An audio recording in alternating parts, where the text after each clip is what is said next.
माता पिता सुत बांधवा ये तो घर घर हो। माता पिता सबके घर में है, संबंधी सबके घर में है।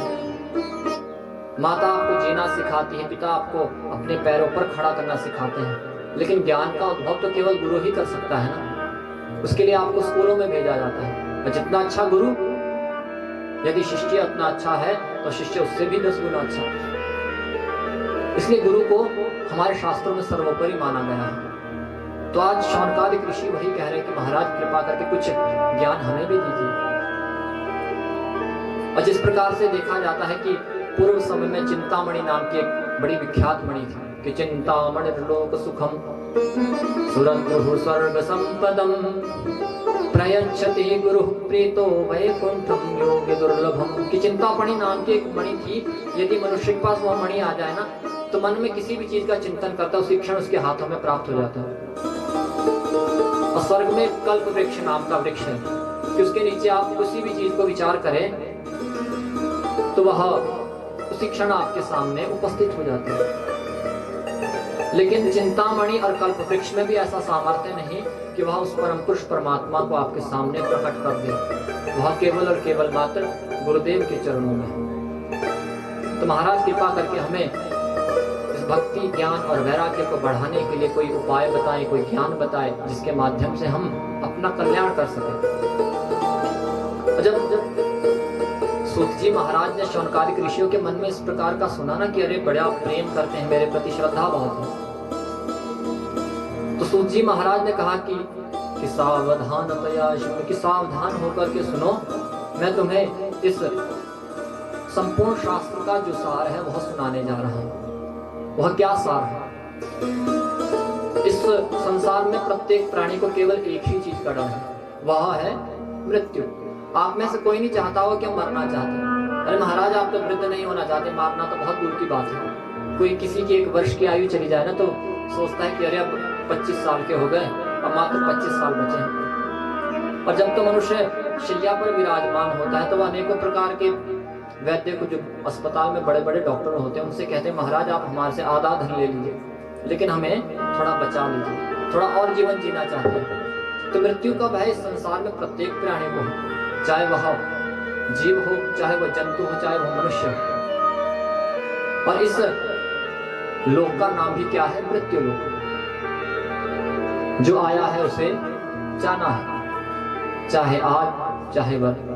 अद्य वा अब्द शतान्ते वा मृत्युर्वै प्राणिनाम ध्रुवा। आज चाहे 100 वर्ष के बाद मनुष्य की मृत्यु होनी ही होनी। और इसका नाम क्या है? संसार। अर्थात संसरति की संसारः अथवा सम्यक सरति असौ स संसारः। जो सरकता रहे, जो फिसलता रहे। तो जो आया है उसे जाना ही है। लेकिन महाराज कबीरदास क्या कहते हैं? जिस मरने ते जग डरे मेरे मन आनंद, कब मरी हूं कब पाऊं पूर्ण परमानंद। हम लोग उससे डरते हैं, लेकिन वह परमात्मा क्या? परमानंद कहता है। परम अर्थात परम पुरुष परमात्मा। तो इस मृत्यु का भय प्रत्येक प्राणी को है, और इस मृत्यु के भय को समाप्त करने के लिए श्री सुखदेव जी महाराज ने इस कलिकाल में श्रीमद् भागवत महापुराण का सृजन किया कि काल व्याल मुखग्रास त्रास निर्नाश हेतवे श्रीमद् भागवतम शास्त्रम कलौ कीरेषितम। किस मृत्यु के भय को समाप्त करने के लिए सुखदेव जी महाराज ने इस कलिकाल में भागवत का सृजन किया, और यही भय एक बार किसे? राजा परीक्षित जी के सम्मुख प्रकट हुआ। जब महाराज परीक्षित जी को पता लगा कि आज के 7 दिवस बाद मेरी मृत्यु होनी निश्चित है, तो उन्होंने उसी क्षण अपने संपूर्ण, वह सृष्टि के राजा थे, तो इस संपूर्ण सृष्टि को त्याग करके वह कहां? शुकतीर्थ चले गए। और आप सोचिए, हम तो अपने वस्त्रों को सोचते हैं कि इस वस्त्रों को त्याग करके अब साधुओं वाले वस्त्र कैसे पहने, लेकिन उन महाराज ने अपना संपूर्ण राज्य त्याग दिया, अपने पत्नी को त्याग दिया, अपने पुत्र को त्याग दिया, अपने वैभव को त्याग दिया, और कहां चले गए? शुकतीर्थ में रहने। और जैसे ही शुकतीर्थ में पहुंचे उसी क्षण वहां पर सुखदेव जी महाराज का आगमन होता है, और आकर के जैसे वह ज्ञानवी गंगा को पान करने का उन्हें वाचन करना प्रारंभ करते हैं, उसी क्षण क्या होता है वहां पर महाराज, शुकम नत्वा वदन् सर्वे स्वकार्य कुशलाः सुराः कथा सुधाम प्रयच्छस्व गृहीत्वैव सुधामिमाम्। उसी क्षण वहां पर देवता लोग दौड़े दौड़े अपना अमृत का कलश लेकर के आते हैं। महाराज ये अमृत का कलश लीजिए और महाराज परीक्षित को पिला दीजिए। और देवता लोग कैसे हैं, स्वार्थी स्वभाव, हम भी उसी में हैं, बस फर्क है हम मनुष्य हैं, हम भी स्वार्थ में हैं जी रहे। प्रत्येक मनुष्य से कोई ना कोई स्वार्थ होता ही होता है। तो ऐसे देवता जब आए कि महाराज यह अमृत का कलश है आपके पास, इसे आप राजा परीक्षित को पिला दीजिए। और जैसे हमें पता लगा कि आज से 7 दिवस बाद राजा परीक्षित समाप्त होने वाले हैं, उनकी मृत्यु होने वाली है, तो हमने उसी क्षण अमृत का कलश लेकर के आ गया। सुखदेव जी महाराज ने कहा कि अरे जब लाए हो तो पिला दो। अब देवता तो स्वार्थ से आए थे, तो कहते महाराज पूरी बात तो सुन लीजिए कि प्रपास्यामो वयम सर्वे श्रीमद्भागवतामृत, कि महाराज हम अमृत का कलश देने को तो तैयार है, लेकिन उसके बदले में यह कथामृत तो पान करवा दीजिए। अब आप विचार करिए कि जिस अमृत को पाने के लिए देवासुर संग्राम हुआ, जिसमें बड़े बड़े ऋषि गंधर्व देवता आदि संग्राम हुआ, उसके उपरांत वह अमृत प्राप्त हुआ। और आज अमृत को लेकर के देवता लोग एक सामान्य व्यक्ति जो इस मृत्यु लोक में जन्म ले राजा परीक्षित के पास पहुंच गए, तो अवश्य कुछ ना कुछ स्वार्थ तो होगा ही। जब इस प्रकार से कहा कि अरे महाराज इसके बदले में हमें यह कथामृत पान करवा दीजिए, तो कहने लगे कि अरे देवताओं, यदि तुम मुझे मेरे पास सौम्य स्वभाव से आते, कथा का पान करने भाव से आते, तो मैं उसी क्षण पिला देता। लेकिन तुम यहाँ कैसे आए, सौदागर बनकर, किसके बदले में ये दे दीजिए। जिस प्रकार से मनुष्य भक्ति करता है, तो हम क्या, जब हम मंदिर में जाते हैं ना, क्या करते हैं, हम कहते हैं कि महाराज मेरा काम बन जाए, मैं आपको भंडारा करवाऊंगा। वो काम बना आपका, आपकी जो आसक्ति, आपकी जो तृष्णाएं हैं, आपकी जो लालसाएं हैं, वो और बढ़ गई। अब आपने कहा महाराज अब घर भी बन जाए तो और अच्छा है, तो मैं डबल भंडारा करवाऊंगा। तो आपने करवाया, आपकी तृष्णाएं बढ़ती गई, लेकिन आपकी तृष्णा समाप्त नहीं हुई, भंडारे तो बढ़ते गए, वह साल भर भी होते गए, लेकिन आपकी तृष्णाएं वहीं की वहीं रही। तो उसी प्रकार देवताओं से कहा कि अरे तुम भाव से आते तो मैं पान करवाता हूं, लेकिन तुम यहाँ आए एक सौदागर बनकर। पर क्वा सुधा क्व कथा लोके क्वा काचः क्वा मणिर्महान् ब्रह्मरातो विचार्यैवं तदा देवांजहासः। जब इस प्रकार से कहा तो सुखदेव जी महाराज हंसने लगे, कहने लगे अरे देवताओं, कहाँ तुम्हारा कथामृत, कहाँ तुम्हारा सुधामृत और कहाँ मेरा कथामृत। अब आप सोनार की दुकान में जाएं, उससे कहें महाराज ये लोहा ले लीजिए और इसके बदले में मुझे सोना दे दीजिए, तो आपको लगता है वह सोना देगा? नहीं, आपको बाहर निकाल दिया। उसी प्रकार सुखदेव जी कहते कि अरे तुम कांच को लेकर के एक मणि को लेने आए हो, पहले अपने पास तो देखो तुम्हारे पास क्या है। इस प्रकार कह करके वहां से भगा दिया। देवता भागे भागे गए, ब्रह्मा जी से शिकायत की महाराज इस कथामृत में ऐसा क्या है जो हमें पान करने का सौभाग्य नहीं है। तो महाराज ब्रह्मा जी कहते कि अरे रुको तो हम भी तो देखें इस कथा का पान करने से राजा परीक्षित को क्या प्राप्त हो। तो जैसे 7 दिवस व्यतीत हुए, राज्यो मोक्षम तथा वीक्ष्य पुरा धातापि विस्मितः सत्यलोके तुलां बद्ध्वा तोलयत् साधनान्यजः। कि महाराज उसी क्षण क्या हुआ कि 7 दिवस बाद देखा कि महाराज परीक्षित तो मोक्ष धाम को प्राप्त हो गए। अब आप विचार करेंगे कि मोक्ष होता भी है, क्योंकि मनुष्य तो क्या प्रत्यक्ष कहते हैं कि प्रत्यक्षम किम प्रमाणम, मनुष्य को प्रत्यक्ष चाहिए, लेकिन महाराज आपके पास भक्ति भी तो होनी चाहिए। आप भक्ति लाओ तो प्रत्यक्ष भी होगा, और जिसको मोक्ष होगा वह आपके पास तो आएगा नहीं। तो जैसे ही मोक्ष प्राप्ति की देखा, उसी क्षण ब्रह्मा जी भी आश्चर्य में आ गए। कि अरे एक सामान्य सा ग्रंथ, उससे राजा परीक्षित भगवान के धाम को प्राप्त हो गए। उसी क्षण उन्होंने वहां पर अपने उस सत्य लोक में तराजू को लिया और एक तरफ उसमें 17 पुराणों को रख दिया, जो आप सभी ने काली माता के मंदिर में अनेकों वर्षों से चल रहे ज्ञान में गंगा में आपने गोता लगाया, स्कंद पुराण, महात्म्य पुराण आदि अनेकों पुराणों का पान किया। तो एक तरफ उसमें अनेकों पुराणों का और एक तरफ श्रीमद् भागवत महापुराण को, लेकिन अपनी महत्वता के कारण वह जो भागवत है उसका पलड़ा भारी रहा। सभी ग्रंथ हल्के पड़ गए, लेकिन भागवत की जो उसका महात्म्य है वह भारी ही रहा। और जैसे इस प्रकार ब्रह्मा जी ने देखा, ऋषियों ने देखा, उसी क्षण उन्होंने घोषणा कर दी, मेनिरे भगवत रूपम शास्त्रम भागवतम कलौ पठनात् श्रवणात् सद्यो वैकुंठ फलदायकम। कि अर्थात जब मनुष्य इसका जिस क्षण इसका पान करेगा, इसका श्रवण करेगा महाराज, इसका वाचन तक करेगा, उसी क्षण वह भगवान के चरणों का अनुगामी हो जाएगा।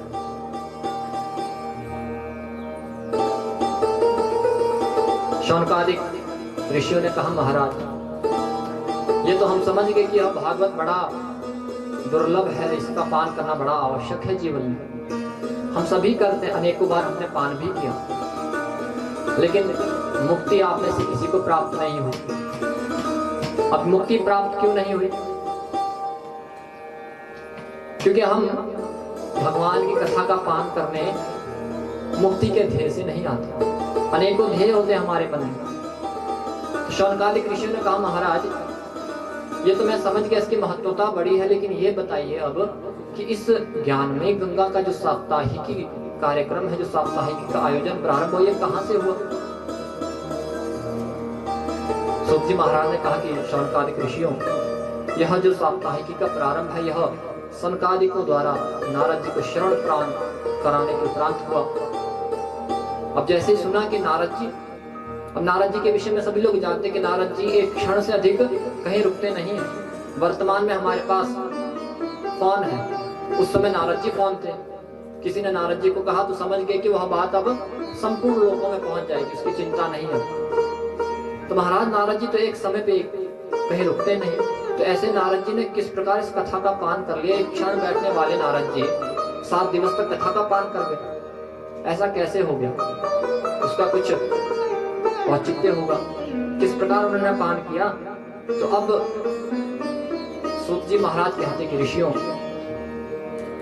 एकदा हि विशालायां चत्वार ऋषयो मलाः सत्संगार्थं समायात ददृशुस्तत्र नारदम्। कि एक बार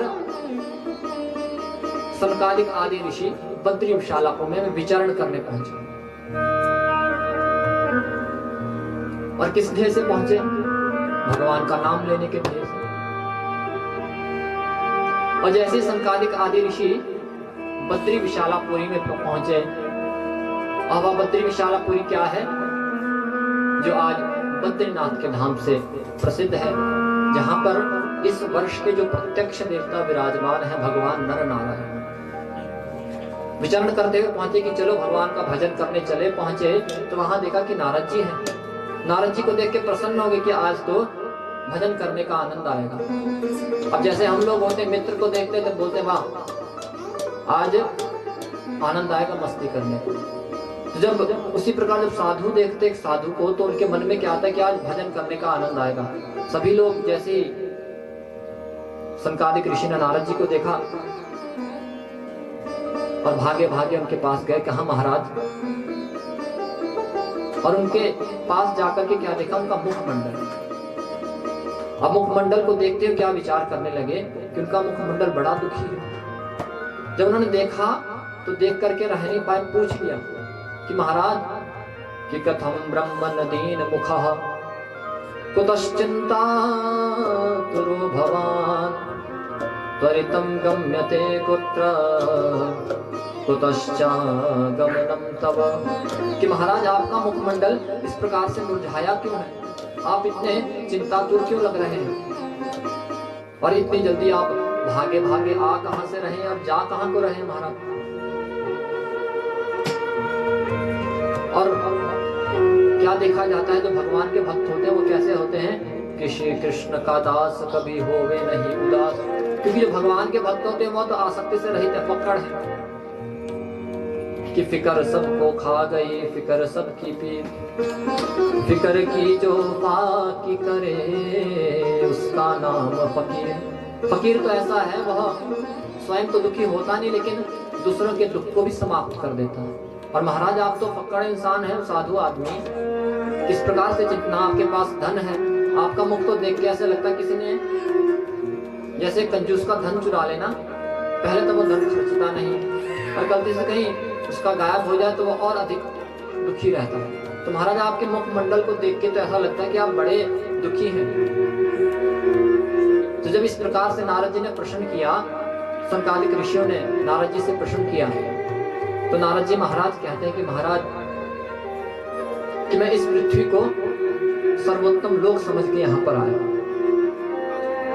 अहम तो पृथ्वीं यातो ज्ञात्वा सर्वोत्तमामिति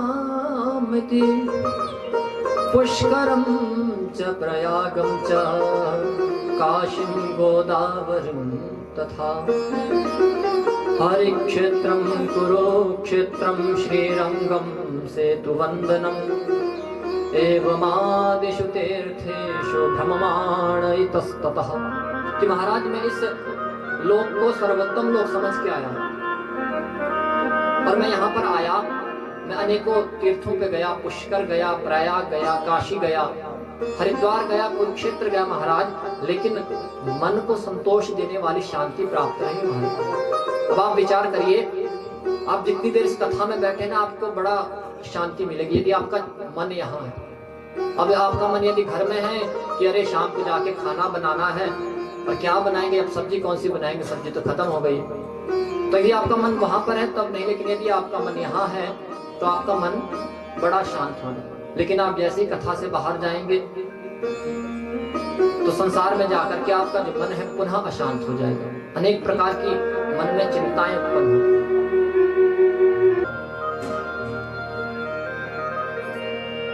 भक्ति ने सुना, भक्ति महारानी ने कहा कि महाराज जब कलयुग इतना दुष्ट है तो राजा परीक्षित ने उसे दंड क्यों नहीं दिया, उसे क्यों नहीं मारा।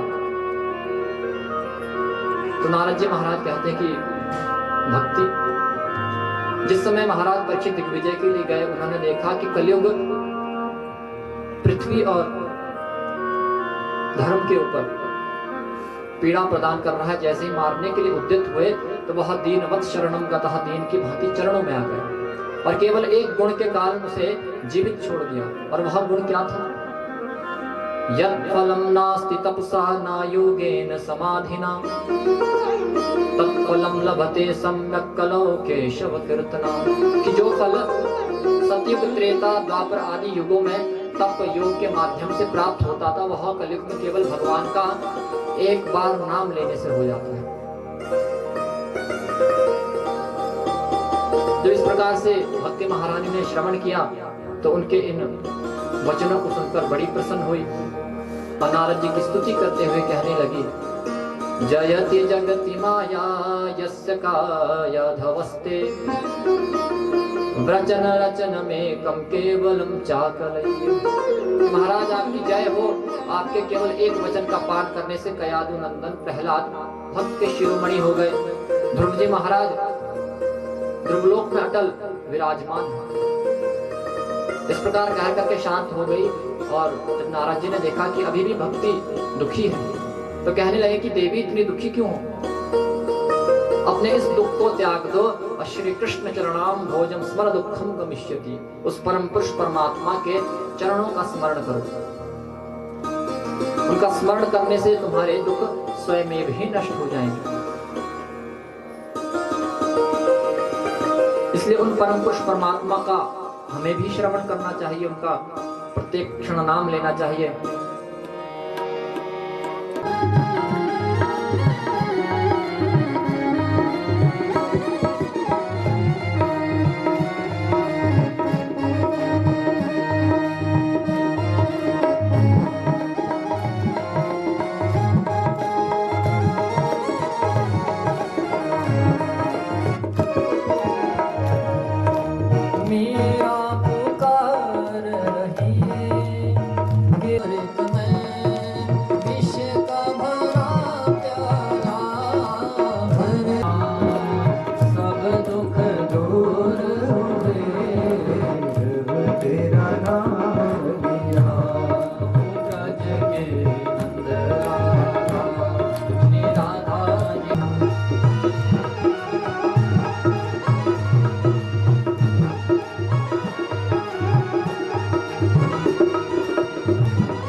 का जन्म होता उसी।